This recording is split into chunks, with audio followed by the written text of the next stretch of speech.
YouTube channel. The topic we are going to study today is how nutrients are replenished in the soil. So let's read it out. Have you seen farmers spreading manure or fertilizers in the field or gardeners using them in lawns or in pots? So here एक question दिया हुआ है कि आपने कभी farmers को देखा है फील्ड में मैन्योर और फर्टिलाइजर स्प्रेड करते हुए या फिर गार्डन में लॉन्स और पॉट में. Do you know why they are added to the soil? और आपको पता है इसके पीछे का रीज़न क्या हो सकता है? तो इसकी रीज़न जानने के लिए चलिए आगे बढ़ते हैं. You learn that plants absorb mineral nutrients from the soil. हमने जैसा कि पहले पढ़ा था कि प्लांट्स न्यूट्रिएंट्स सॉइल में से एब्जॉर्ब करते हैं. So their amount in the soil keep on declining. So the amount of nutrients, क्योंकि जब plants soil से ले लेते हैं तो soil में तो nutrients कम होते जाते हैं, decline करते जाते हैं. Fertilizers and manures contain plant nutrients such as nitrogen, potassium, phosphorus, etc. Fertilisers और मैन्योर्स जो होते हैं इनके अंदर न्यूट्रिएंट्स पाए जाते हैं जैसे nitrogen, potassium, phosphorus etcetera. These nutrients need to be added from time to time to enrich the soil. और ये सारे nutrients एडिशनल तौर पे सॉइल में ऐड किए जाते हैं ताकि ये सॉइल अपने nutrients को replenish करता जाए, उसके अंदर का सारा nutrients ख़त्म ना हो जाए. We can grow plants and keep them healthy if we can fulfill the nutrient requirement of plants. Plants हमारे होंगे जब उनका न्यूट्रिएंट्स रिक्वायरमेंट पूरा होगा, और वो न्यूट्रिएंट्स आएगा कहाँ से? सॉइल से. और सॉइल में ही जब नहीं रहेगा तो कहाँ से प्लांट्स का पूरा होगा?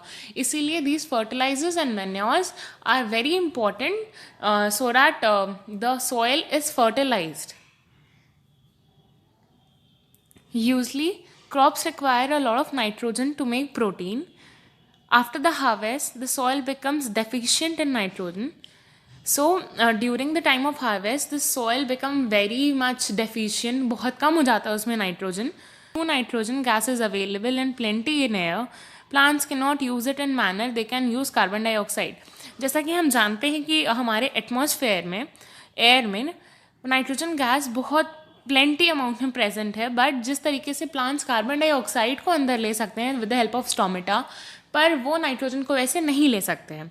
They need nitrogen in soluble form. Plants के लिए नाइट्रोजन सॉल्युबल फॉर्म में होना चाहिए उसको, ताकि वो ले पाएँ. The bacterium called rhizobium can take atmospheric nitrogen and convert it into soluble form. So a bacterium called rhizobium नाम का एक bacterium is required to take atmospheric nitrogen. Atmosphere में जो नाइट्रोजन प्रेजेंट है उसको अपने अंदर लेके और उसको सॉल्युबल फॉर्म में कन्वर्ट करने के लिए. But rhizobium can not make its own food. But ये जो राइजोबियम होता है ये अपना फूड खुद से नहीं बना सकता. So it lives in the roots of gram, peas, moong, bean and other legumes and provide them with nitrogen. So ये राइजोबियम है, ये रूट्स में प्रेजेंट होता है, ग्राम, पीस, मूंग, बीन और एटसेट्रा, इन सब में. Most of the pulses, dals, are obtained from leguminous plant. जितने सारे दाल्स हम लोग कंज्यूम करते हैं वो बहुत सारे लेग्यूमिनस प्लांट से पाए जाते हैं. In return the plant provide food and shelter to the bacteria. तो ये लेग्यूमिनस प्लांट से पाए जाते हैं और इन रिटर्न प्लांट जो है वो शेल्टर प्रोवाइड करता है बैक्टीरिया को. दे दस हैव अ सिम्बायोटिक रिलेशनशिप. सो इस तरीके से ये दोनों एक सिम्बायोटिक रिलेशनशिप शेयर करते हैं. This association is of great significance for the farmers. और ये this is a very significant for farmers. Okay, they do not need to add nitrogen fertilizers to the soil in which leguminous plants are grown.